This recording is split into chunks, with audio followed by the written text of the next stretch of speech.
एक लापरवाही कैसे कई जिंदगियों को खत्म कर सकती है। एक लापरवाही कैसे किसी की हंसती खेलती दुनिया उजाड़ सकती है।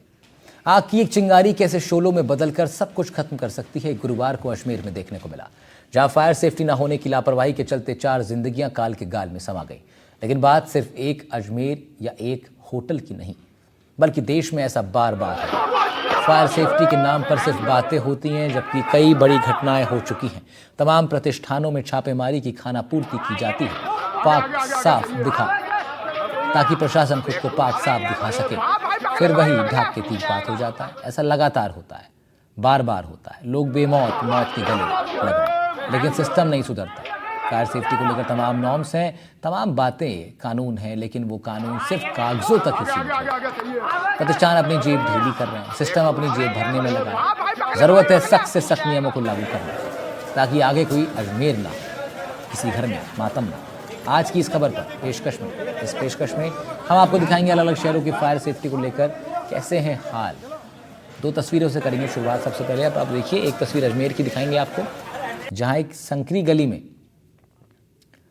एक होटल बना हुआ था जिसमें आग लग गई। दूसरी तस्वीर आप देखेंगे राजधानी जयपुर से, जहां फिर इसी तरह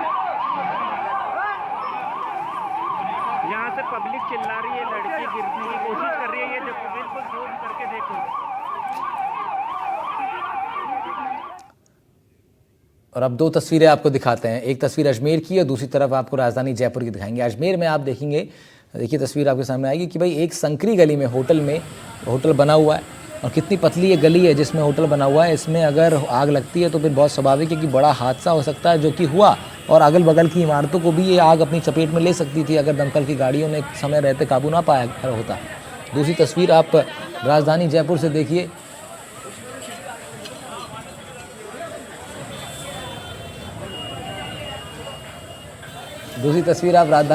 देखिए, जहां एक शॉप में भीषण आग लग गई, और इस दुकान में भी फायर सेफ्टी के क्या नॉर्म्स थे, कितनी तैयारी थी, कितनी योजना थी, उसको लेकर के बड़े सवाल खड़े हो रहे हैं।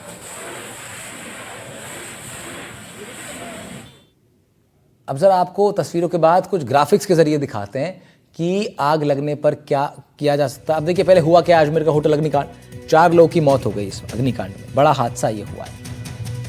4 साल का बच्चा इन 4 मृतकों में शामिल था, एक महिला भी शामिल है। इसमें कुल 4 लोग बुरी तरह से झुलस गए। धुएं का गुबार होने से दम घुटने लगा। आग लगने पर अब देखिए, जब आग लग जाए, अगर इस तरह की हादसा आपके साथ हो जाए तो क्या कुछ आप कर सकते हैं। तो आग लगने पर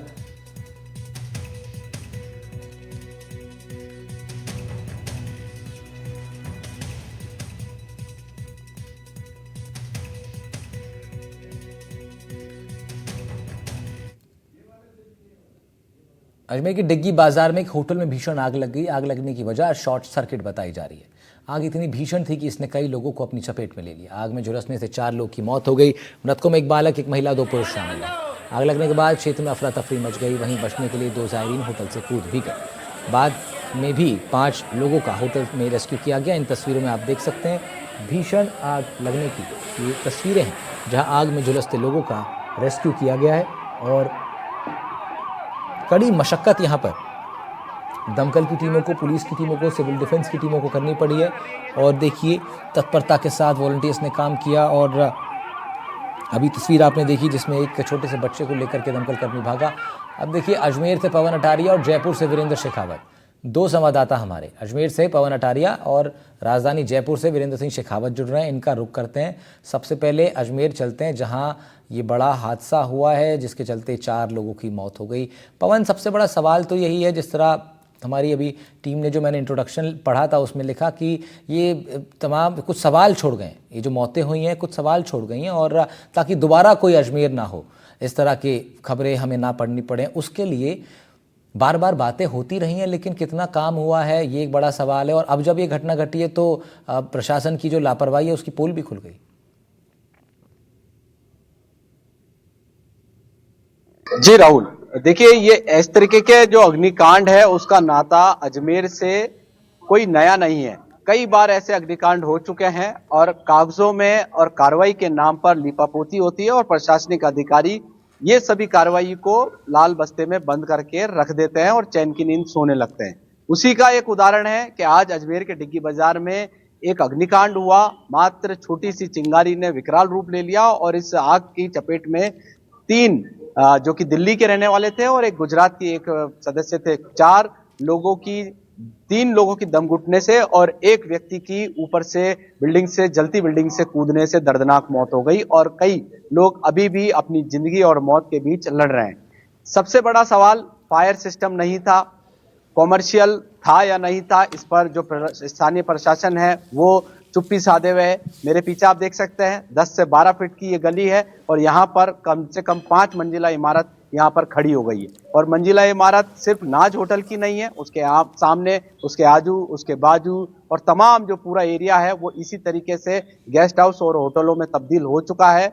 और जिस तरीके से मैंने बताया, बिल्डिंग बायलॉज के अनुसार कम से कम यहाँ पर 60 फीट का रोड होना चाहिए, उसके अनुसार नहीं है।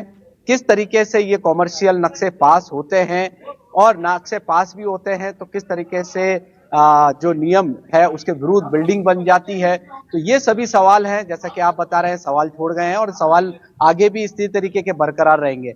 अभी कुछ महीनों पहले अजमेर के केसरगंज और विमला मार्केट में एक कॉम्प्लेक्स में आग लगी थी, जहां पर जो विभाग है उनको 3 से 4 दिन आग पर कंट्रोल पाने के लिए लग गया था और फिर भी आग उसमें जल रही थी। अभी देखिए बैरिकेटिंग लगा दी है। कुछ घंटों पहले यानी 24 घंटे पहले यहाँ पर आवाजाही थी, लोग आ रहे थे, जा रहे थे, कोई दरगाह जियारत जा रहा था, कोई मंदिर में पुष्कर में जा रहा था, कोई इधर उधर जा रहा था, चहल पहल थी। अब मात्र सुनसान है, बैरिकेटिंग लगा दिए गए हैं।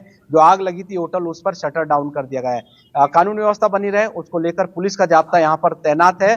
कुछ क्षेत्रवासी हैं जिन्हें अपनी बात यहाँ पर कहनी है, क्योंकि वो लोग कहीं ना कहीं समाज से जुड़े हुए हैं, मार्केट की चीजें समझते हैं, नियम कायदे समझते हैं। जैसा कि अभी हम लाइव आए उससे पहले चर्चा चल रही थी तो अंकल ने कहा क्या इस तरीके से हादसे होते रहेंगे, क्या मौत होती रहेगी, क्या किसी की कोई जिम्मेदारी नहीं बनती। अब आप बताएं अंकल, ये 12 फीट का रोड है, अपन यहाँ खड़े हैं, चारों तरफ इमारतें इमारतें हैं जहां तक नजर जाए, क्या है ये? देखिए पवन जी, अपन जहाँ खड़े हैं वहाँ आपको खुद को ह्यूमिडिटी से सामना करना पड़ रहा है। ऑक्सीजन लेवल तो बिल्कुल खत्म है यहाँ पर। बिल्डिंग बायलॉज जो बना रखे हैं, चाहे नगर निगम ने बनाया चाहे ईडीए ने बनाया, उसके अंतर्गत जो अधिकारी हैं उनको ध्यान देना चाहिए कि आप कमर्शियल के रूप में व्यवसाय करने का हर एक नागरिक को हक है, लेकिन वहाँ सेफ्टी डिवाइस क्या है। इंसान यदि वहाँ आके ठहरता है, रहता है, तो वहाँ सेफ्टी डिवाइस किस तरीके से मुहैया करा रहे हैं आप। यदि एक छोटी सी चिंगारी इतना विकराल रूप ले सकती है तो इसका मतलब वहाँ सेफ्टी डिवाइस नहीं, और आपके अधिकारी, जिम्मेदार अधिकारी जो है वहाँ नजर नहीं फिरते हैं। किस प्रकार से उनको लाइसेंस दिया जाता है? लाइसेंस का भी अधिकार है ना आम आदमी को कि मैं कमर्शियल होटल बना रहा हूँ या मैं कॉम्प्लेक्स बना रहा हूँ, तो इसके ऊपर मॉनिटरिंग बराबर होनी चाहिए। और आज जो ये लोग गुजरे हैं, मैं उनको श्रद्धांजलि तो दे रहा हूँ, बड़ी दुखांतिका हुई है, उन लोगों के साथ परिवार के सदस्य भी बिछड़े हैं, लेकिन इस तरीके से यदि कानून चलेगा तो इस देश में और हमारे शहर में तो आप जानते हैं कि अजमेर की क्या दुर्गति हो रखी है कि जगह जगह कमर्शियल के रूप में बड़े बड़े कॉम्प्लेक्स होटल बन गई है। पिछले साल ही आपने देखा सूर्य होटल के पीछे जो मार्केट हुआ था, पास की बिल्डिंग को तोड़ के वहां 2 दिन में आग बुझी थी। इस तरीके के उसके बाद तुम बड़े बड़े वादे करें तुमने कि हम ये करेंगे, हम वो करेंगे, हमारा अधिकारी वहां जाएंगे, वहां सेफ्टी डिवाइस की पहचान करेंगे और उन लोगों को पाबंद करेंगे, लेकिन ये हादसा ये बता रहा है कि उन्होंने कुछ नहीं किया है। जाने वाला तो चला गया, लेकिन आगे आप क्या करेंगे? मैं प्रशासन से हाथ जोड़ के गुहार करता हूं कि आम जन के बारे में आप जरा सोचें, अपनी सीट से मुंह न रखें, लेकिन आपको जो दायित्व मिला है उसको पूरा तो करें। लोगों के लिए आप क्या कर रहे हैं, क्या उदाहरण देंगे आप? ये बड़ी दुखांतिका है। तो अभी जैसे कि इन्होंने अंकल ने बताया, और उससे पहले जो स्थानीय पार्षद से बात हुई थी तो उनका ये भी कहना था कि कॉमर्शियल है, जगह कॉमर्शियल है, नक्शे पास यहाँ पर हो रखे हैं, मगर बिल्डिंग बायलॉज का तो कम से कम प्रशासन ध्यान रखे। ये तो फिर भी 15 फीट रोड है, अगर दरगाह के आसपास के इलाके में जाएंगे तो वहां पर 2-2, 5-5, 3-3 फीट की दूरी पर जो रोड है उसके आजू बाजू इतने बड़े बड़े बहुमंजिला इमारतें हैं, होटलें बन चुकी है। वो तो यहाँ पर जो अग्निशमन है और 108 यहाँ पर पहुंच गई तो जो घायल थे उनको समय पर उपचार मिल गया। अगर ऐसा ही हादसा अगर दरगाह के आसपास अंदरूनी इलाके सकरी गलियों में अगर हो जाता तो निश्चित तौर पर बड़ी जो है नुकसान वहां पर देखने को मिलता। ठीक है पवन, मैं फिर लौटूंगा आपके पास। बड़े सवाल आप खड़े कर रहे हैं और महत्वपूर्ण बात बाबूजी भी कर रहे थे। उधर जयपुर की तरफ रुक कर लेते हैं जब वीरेंद्र सिंह शेखावत मौजूद हैं। वीरेंद्र, जयपुर में भी आज जब भीषण तस्वीरें हमने आग की देखी, पूरी इमारत को आग ने अपनी चपेटे में ले लिया, थोड़ा खबर भी जरा बताइए क्या कुछ उसमें नुकसान हुआ है। और उसके बाद राजधानी के अंदर भी वीरेंद्र इस तरह की लापरवाहियां हो रही हैं, ये थोड़ा हैरत में भी डालता है।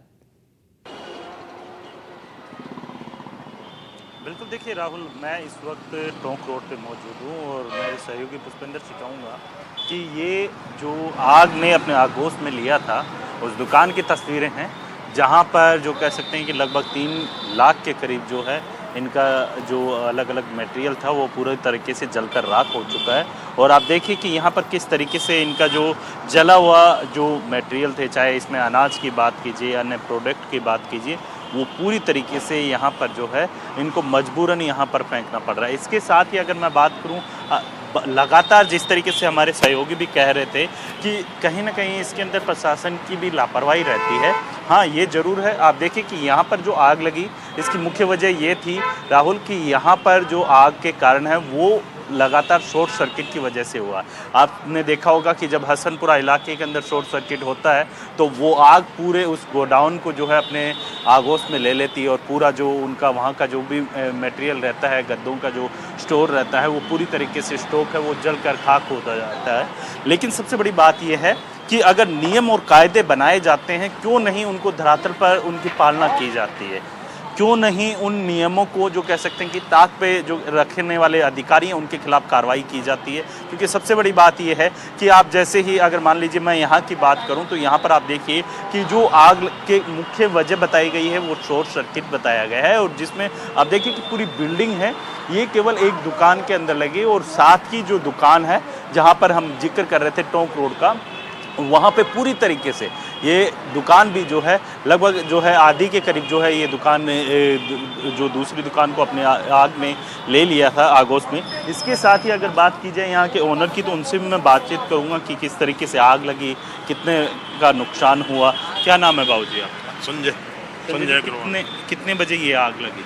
ये करीबन कोई 10:30 पौने 11 बजे। तो ये आग लगने का मुख्य रीज़न क्या था? मुख्य रीज़न ये शॉर्ट सर्किट बाहर कहाँ पे? ये लाइन में। अच्छा, जो ये बिजली विभाग के द्वारा? हाँ, बिजली विभाग की जो RSB की लाइन आ रही है मीटर से पहले ही काम हो गया। उसी की वजह से कितना नुकसान हुआ? नुकसान तो कम से कम 4 से 5 लाख रुपए का करीबन का नुकसान है। बिल्कुल, देखिए जो आग है उसका मुख्य रीज़न यही।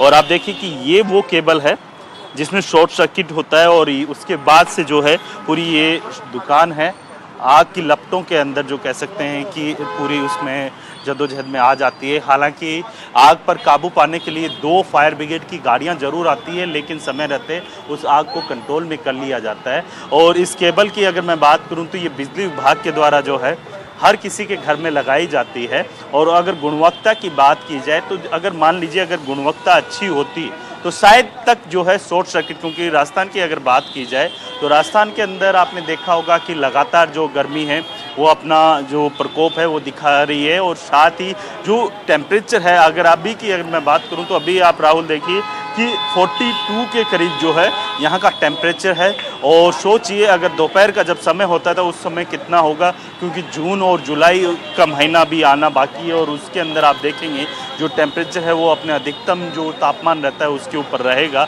उस समय इस तरीके की घटनाएं कितनी होगी। और ठीक है वीरेंद्र, शुक्रिया वीरेंद्र आपका तमाम जानकारी के लिए। शुक्रिया पवन आपका भी बहुत बहुत, दोनों हमारे संवाददाताओं का शुक्रिया, पवन अटारिया और वीरेंद्र सिंह शेखावत का भी। देखिए, होटल अग्निकांड के बाद, इस हादसे के बाद शहर भर में होटल सुरक्षा व्यवस्थाओं को लेकर सवाल खड़े हो रहे हैं। घटना के बाद एनडीटीवी की टीम ने ग्राउंड जीरो पर कई होटलों का निरीक्षण किया जहां होटल में सुरक्षा व्यवस्था की पोल खुलती नजर आई। सामने आया कि होटलों में फायर सेफ्टी सिस्टम नदारद है। कुछ होटलों में बेसिक इंतजाम मौजूद हैं लेकिन वो भी मानकों पर खरे नहीं उतर रहे। इस रिपोर्ट में आप देखिए। अजमेर शहर में कई होटल बने हैं और दरगाह के आसपास ऐसे कई होटल हैं जहां पर अग्निशमन यंत्र लगे हैं और कई ऐसे होटल हैं जहां पर अग्निशमन यंत्र नहीं लगाए गए हैं। यहां तक कि नगर निगम से एनओसी भी फायर सिस्टम की नहीं ले रखी है। मैं खड़ा हूं इस वक्त अजमेर के डिग्गी बाजार पर इलाके में एक होटल सागर इन पर, जहां पर एक जो होटल मालिक हैं इन्होंने बहुत ही बेहतरीन आगजनी अगर होती है तो उससे किस तरीके से बचा जाए उसका पूरा इंतजाम यहाँ पर कर रखा है। ये आप देख सकते हैं, ये केमिकल पाउडर वाला जो सिलेंडर है, इसको जैसे आग लगती है तो इसमें से पाउडर निकलता है और आग पर काबू पा लिया जाता है। दूसरी तरफ एक और है ये पाइप वाला सिस्टम, जो कि आग लगते ही इसको खोल दिया जाता है नोजल को, और जहां भी कहीं पाइप आग लगी है तो पाइप को दूर तक ले जाया जा सकता है। और तीसरा एक और है जिसमें मोटा पाइप लगता है, जैसे कि अग्निशमन जो गाड़ियां होती है उसमें किस तरीके से पानी का जो प्रेशर होता है वो लगा होता है। तो कुल मिलाकर एनओसी भी इनके द्वारा नगर निगम से ले रखी है, और जो नॉर्म्स होते हैं बिल्डिंग बायलॉज के कि नगर निगम द्वारा अग्निशमन यंत्र कहाँ कहाँ कैसे कैसे लगाए जाते हैं, वो तमाम प्रक्रिया यहाँ पर की गई है। एक बार कोशिश करते हैं हम बात करने की। अच्छा, आपके यहाँ पर होटल में आपने बनाया है, तो जो अग्निशमन यंत्र है आग बुझाने के लिए क्या क्या यूनिट लगा रखी है? एक्चुअली जो भी नॉर्म्स है और जो ये एक इंस्ट्रूमेंट सिस्टम लगता है, तो ये हमारे को जिस तरह से जानकारी हुई उस तरीके से हमने इसको सिस्टम में लगा रखा है। कभी भी कोई छोटा मोटा हादसा होता है तो उसके लिए ये और ये सिलेंडर है जो हम इसको लेकर के अपना यूज कर सकते हैं। कोई बड़ा हादसा हो जाता है उसके लिए बड़ा ये प्रेशर वाला पाइप है, उसको यूज करा जा सकता है। किस तरीके से काम करता है थोड़ा सा बताना चाह रहा हूँ। देखो, काम करने का मतलब ये है, जो ये इसका पाइप और इसका ये खुल जाता है इस तरीके का, इसको खोल करके आप इसको यूज कर सकते हो, मतलब भाग के ले जा करके एकदम इसको खोल लो और भाग के इसको प्रेशर जहां भी आपका छोटा मोटा हादसा अगर हो जाता है, कोई घटना हो जाती है, उसको यूज कर सकते हो। और इसमें भी यही सिस्टम है, इसका प्रेशर थोड़ा ज्यादा है, इसका कम है, उससे भी कम छोटा वाला है। छोटा कोई हादसा हो जाता है तो उसको लेकर के तुरंत आप उसको काबू पाने की कोशिश करो, किसी भी तरीके की कोई आगजनी हो जाती है तो। तो सर ये बताएं, इस यूनिट को लगाने के लिए काफी खर्चा आता है और कई होटल वालों ने नहीं लगा रखे हैं, तो क्या देखो, खर्चे की बात तो ये है कि अब होटल बनाना है और गवर्नमेंट ने रूल्स निकाल रखा है जो नॉर्म्स में है, तो उसको तो हमें फॉलो करना भी चाहिए। और सुविधा इसलिए है कि हमारे खुद के लिए और जो जायरीन वगैरह या जो टूरिस्ट रहता है यहाँ पे, तो उसकी सुविधा के लिए और हमें उसकी सेफ्टी के पॉइंट के हिसाब से भी जरूरी करना चाहिए। जब नॉर्म्स में है तो उसको फॉलो तो करना ही पड़ेगा, नहीं करेंगे तो अग्निशमन वाले या निगम वाले हमें इस तरीके का नोटिस दे देते हैं कि भाई ये आपको सेफ्टी पॉइंट लगाना चाहिए, नहीं तो आपका चालान होगा, या जो भी कार्रवाई होगी उस तरह से वो जो कार्रवाई करेंगे वो। जी, हमने एनओसी ले रखी है। यहाँ पर देखिए किशन जी हैं जो कि सागर होटल के मालिक हैं। बिल्कुल निश्चित तौर पर बहुत बेहतरीन इन्होंने जो व्यवस्था है वो कर रखी है, और जो नगर निगम की जो गाइडलाइन है, जिला प्रशासन की जो गाइडलाइन है, उसके अनुसार इन्होंने 3 तरीके के जो अग्निशमन यंत्र है वो यहाँ पर लगा रखे हैं, और नगर निगम से एनओसी भी प्राप्त कर रखी है। अगर कोई हादसा या आगजनी होती है तो निश्चित तौर पर ये लोग इतने वेल ट्रेंड हैं कि खुद ही जब तक अग्निशमन विभाग की गाड़ियां मौके पर पहुंचे उससे पहले ही आग को काबू यहां पर कर लिया जाएगा। एनडीटीवी राजस्थान, अजमेर से पवन अटारिया। बात भरतपुर की करें तो ये लगभग सभी होटलों में अग्निशमन यंत्र यहाँ लगे हुए हैं। एनडीटीवी की टीम ने केवलादेव राष्ट्रीय उद्यान के पास मौजूद इंगल नेट्स होटल का निरीक्षण किया है, जहां ये पाया गया कि होटल में हौजरी पाइप, अग्निशमन यंत्र, सेफ्टी सायरन तो लगा हुआ है, लेकिन और भी कमियां। रिपोर्ट दिखाते हैं आपको। मैं भरतपुर के एक निजी होटल में मौजूद हूं और यहां जान लेते हैं अगर ऐसे कोई हादसा होता है तो यहाँ बचाव के क्या इंतजाम किए गए हैं। मैं अपने सहयोगी से कहूंगा वो एक बार तस्वीर दिखाए। देखिए, यहाँ हौजरी पाइप लगाया गया है। अगर किसी भी प्रकार की कोई अगर हादसा होता है या घटना होती है तो यहाँ हौजरी पाइप लगाया गया है। और देखिए, खास तौर पर यहाँ ये निजी होटल है और यह काफी पुराना होटल है और केवलादेव राष्ट्रीय उद्यान के पास स्थित है। बड़ी संख्या में यहाँ पर्यटक हैं वो पहुंचते हैं। यहाँ आप देख रहे हैं अग्निशमन यंत्र भी लगाए गए हैं। अगर डेट की बात की जाए तो 2025 में ही इसे लगाया गया है। और सबसे खास बात यह है कि यहाँ पर्यटक भी आते हैं और खास तौर पर अग्निशमन यंत्रों में सायरन भी यहाँ लगा रखा है। देखिए, ये सायरन है, अगर किसी भी प्रकार की कोई यहाँ आगजनी होती है तो ये जो सायरन है वो बजना शुरू कर देता है। यहाँ पूरे इंतजाम भी किए गए हैं। हालांकि पर्यटकों की ओर जो पर्यटक आते हैं वो यहाँ बेफिक्र होकर के आते हैं, क्योंकि सबसे बड़ी बात यही है कि यहाँ अग्निशमन यंत्र पूरे लगे हुए हैं। बात की जाए करीब 10 से 12 अग्निशमन यंत्र हैं, सायरन है और हौजरी पाइप की भी यहाँ व्यवस्था की गई है। अच्छा मोहन जी, जैसे अभी अजमेर में हाल ही में आग लगी है, वहाँ 4 लोगों की मौत हुई है, यहाँ अगर ऐसी कोई घटना होती है तो क्या क्या इंतजाम है आपकी तरफ से? हमारे होटल में सारे यंत्र लगे हुए अग्निशमन के। इसमें हौजरी पाइप भी लगा हुआ है, आपके सामने हुआ है। CO2 आग बुझाने का भी अपने पास 10 लीटर का वो भी है, और सायरन मशीन भी लगी हुई है, जैसे माउथ रूम में स्मोकिंग वगैरह या किसी भी तरह का कोई, या फिर आग वगैरह का या शॉर्ट सर्किट का कोई प्रॉब्लम होती है तो अपनी सायरन मशीन है जो तुरंत अपने को इन्फॉर्मेशन दे देती है। अपने पास फायर सेफ्टी के लिए बाल्टी वगैरह भी काफी यंत्र लगे हुए हैं। होटल के मैनेजर मोहन श्याम मौजूद थे और उन्होंने बताया कि उनके होटल में सुरक्षा के पूरे इंतजाम किए गए हैं, इमरजेंसी गेट भी है। अगर किसी भी प्रकार की कोई घटना होती है या हादसा होता है तो उसे बचाव के लिए पूरे इंतजाम किए गए हैं। भरतपुर से NDTV के लिए ललितेश कुशवाहा। आग के कहर पर ये थी हमारी खास पेशकश। खबरों का सिलसिला रहेगा जारी। फिलहाल इतना ही, नमस्कार।